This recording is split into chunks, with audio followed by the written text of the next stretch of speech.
So this episode is another one of our Batman in Depth episodes, and we're focusing on the animated series and all things Batman animated. We're joined with Jeramy from the Canned Air podcast. Hello, Jeramy. Thank you guys so much for having me. It's really awesome to be here. I've been following your Batman episodes, and they're so much fun. I agree with everything you say, and it's just really I'm honored to be on this one, especially. So thank you guys. The honor's all ours, I think. You know. Yeah. What's that? Very honor's all ours. It's always nice to just have other people talk Batman with us because we tend to ramble. It's always fun to talk Batman. You can't go wrong when you talk Batman, right? This is true. That's the thing.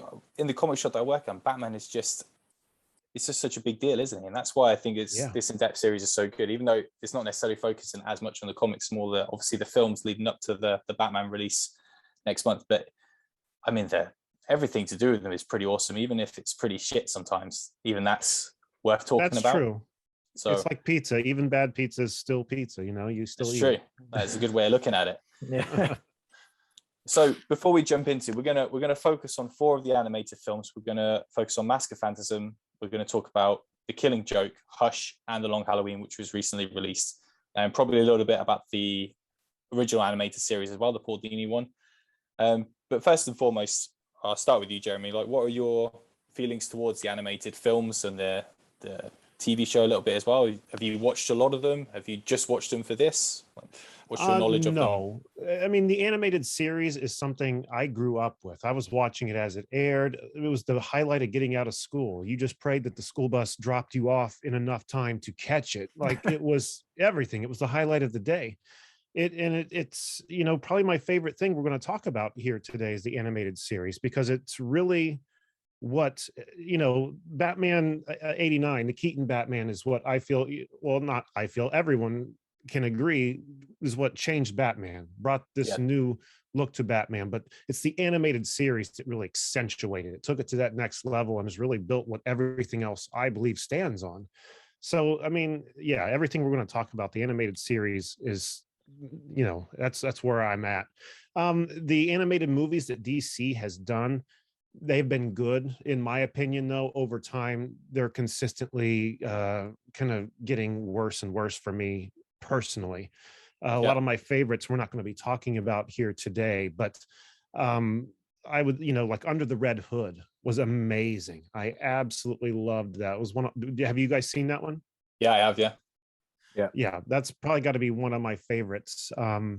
Boy, the other one just slipped my mind. I was going to mention, but The Killing Joke, I've got some things to say about that, and Hush and Long Halloween kind of went to the other end of the spectrum for me. So yeah, it's a mixed bag of feelings with the entire catalog of Batman animated films and series. Yeah, I think it's interesting. The reason that when Nick and I when we spoke about it, and the reason that I picked those 4 is I feel like all of them have got something. Like The Long Halloween is the newest one, which is the reason that I picked that one. Killing Joke has definitely got some stuff to talk about.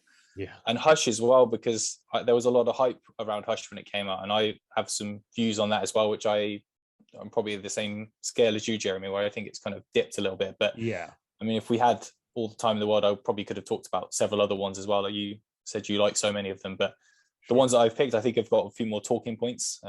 Exactly, I agree with you. And what about you, Nick? What was your views on?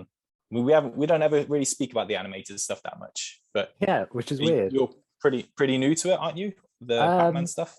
Yeah, I mean, like the animated series, obviously, I watched growing up, and I always loved it. Like, I always just thought it was amazing. And then when you get to like the Arkham games, and you got Kevin Conroy voicing him, and you got Mark Hamill's Joker, it's just like, this is incredible.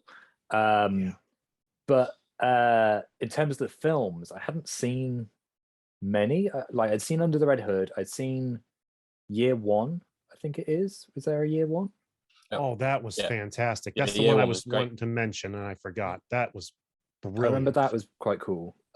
Weirdly, I think that was bundled with when I bought Batman Begins, I think it was bundled with that. Like, there was an edition, because it was what Christopher Nolan was basing quite a bit of it off. So that's kind of how I saw that. And then I think throughout the years, I've sort of just seen like little bits of individual films, but I've never really like sat down and watched all of them. I watched The Dark Knight Returns, Oh yeah, another great one. When that was kind of coming out, and I thought that was pretty good. But as for the four we're talking about today, I've literally watched them in the last week, so it was all like new to me. Fresh in your mind. Yeah, it was all like an experience, and it was interesting. Well, because I didn't do them in like we're going through them in like release order. I did them in like just what I was kind of feeling like, so that was quite interesting to kind of jump around a little bit and be like, wow, tonally they're very different.